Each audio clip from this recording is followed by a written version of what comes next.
We begin our adventure today at the Guadalajara Airport in the International Flights Terminal. We decided to take the bus to Guadalajara from San Luis Potosí because from San Luis we would have had to fly first to either Houston or Dallas Fort Worth and then have a long layover and then fly to Sacramento, whereas Guadalajara offered us a direct flight to Sacramento on Volaris Airlines. We are actually walking through the arrivals area of the terminal on our way to the departures area. The Guadalajara Airport was built in 1966. It is the third busiest airport in Mexico behind Mexico City and Cancun International Airports. It is the second busiest airport for air cargo flights. It has 3 runways and 2 terminals. It has flights to several places in Mexico as well as Central America and the U.S. The Guadalajara Airport is in the metropolitan zone. It received more than 17.7 million passengers in 2023, both international and domestic. It has short-term and long-term parking.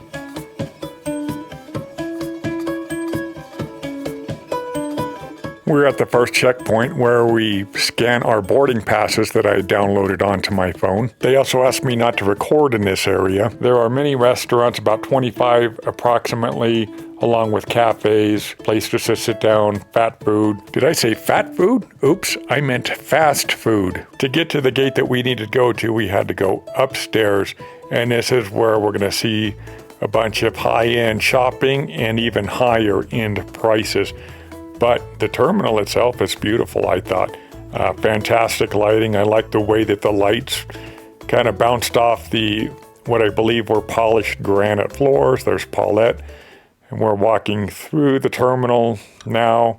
There will be restaurants up here. We're giving you a 360 of one of the points where we stopped at. I will say that the directional signage was pretty good to get to the different terminals and gates. However, there weren't many boards listing the flight departure time, so that was a little disappointing. We ate lunch at the Loma Linda Grill. We had the chicken milanesa, and it was okay, not pretty average.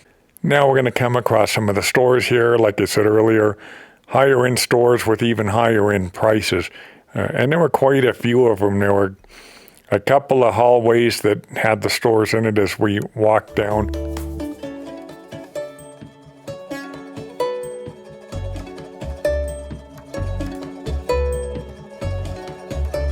This is a second hallway that ran parallel to the first hallway that we just saw with the boarding gates on it.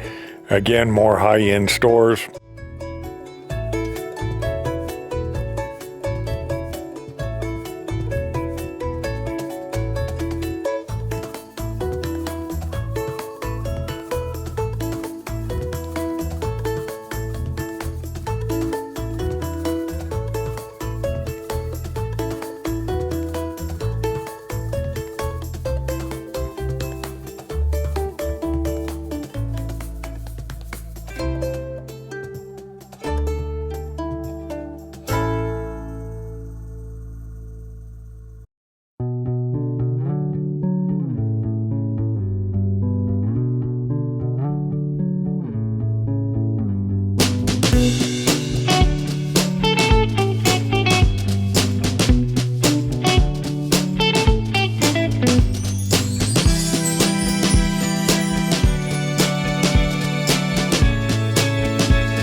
This store coming up on the left, the Starin store, that's actually an electronics store, very similar to Radio Shack in the U.S. And they are all over Mexico. I'm not sure if these statues are here all the time, or they are just left over from the Dia de los Muertos celebration, which just happened in Mexico. Yes, we did check out the duty-free shop, but we didn't buy anything. Some kind of cool merchandise in here, though. Traveling like this time was a priority for Paulette and I, since we were only carrying bags that we could actually take on the plane with us. We did not check any bags.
We're going to be coming up on a store almost straight ahead that I thought was absolutely beautiful inside with the way that it was decorated. Now this deer and a skull that we will see later were completely decorated with beads in the style of the Huichol, who are a group of native artisans in Mexico.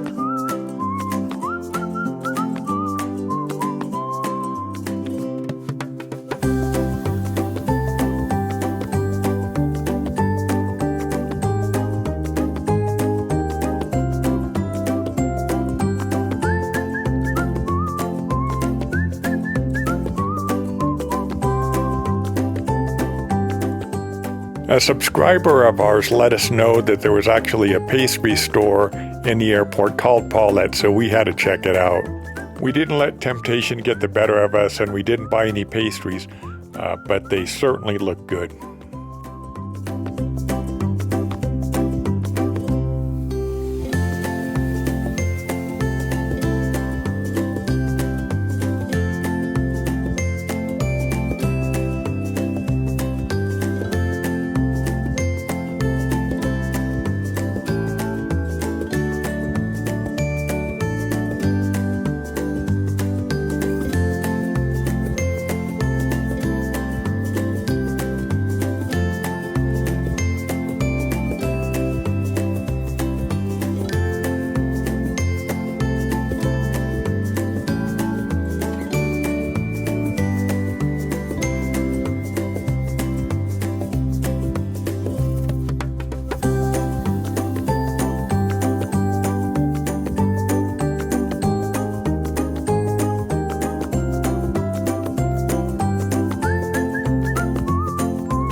And of course, like anywhere you go these days, there's a Starbucks nearby.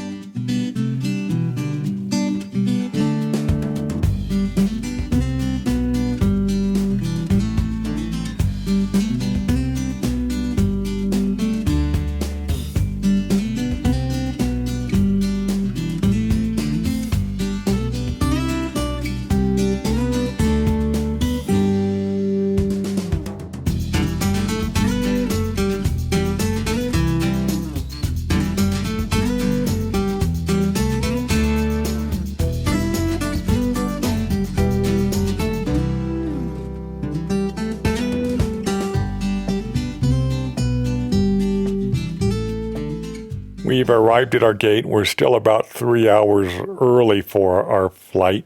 These people are waiting for another flight. So in this area, you get to your flight by getting to your gate, and then later you will walk out onto the tarmac and walk towards your plane. Now, our flight, for some reason, was delayed by an hour, even though the plane had been sitting almost directly in front of us. My guess is they were waiting for a crew, as the plane was already there even before we walked up to the gate.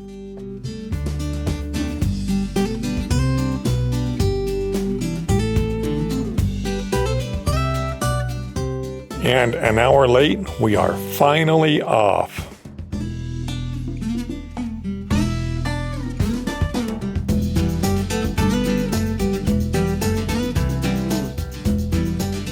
And after catching up with some friends and family and celebrating my dad's 85th birthday in California, we're back in Guadalajara. After getting off the plane, you walk through a long corridor that will take you to the security area and where the I&M is. Coming up here, we'll pass through a couple of doors, and then you'll just see a mass of people with a couple of different lines. One for visitors to Mexico, one for Mexican nationals and residency card holders. which was by far the much longer line, and Paulette and I being permanent residents, that's where we had to go. Now, to get from this point out of the airport, it took about an hour and a half. They didn't want me filming too much in this area, but basically once we got to the front of the line, we spoke to an I&M officer who scanned our residency card and then stamped our passports as well. Compare the hour and a half it took to get us through these lines to the border crossings that we've done, it take like 20 minutes. After working with the I&M officer, we walked through this area, which some of the visitors had to go through and have their stuff scanned. And then we came into this area where we were handed a paper to fill out that they basically wanted to know our names and our passport number and how long we were gone. And then we got into an even longer line where we had to turn in the paperwork to an officer, and he would either point to a station where there was just a button you would press, wait for the light to turn green and go through, or there was an area that he would point some people to where they had to get their luggage scanned. This was the longest wait. I'm actually walking back through to take my place in line with Paulette. I just wanted to give you an idea of how long this line was, and it weaved back and forth like lines at Disneyland too. Thank you for watching our video. If you have any questions or comments, please leave them in the comment section below.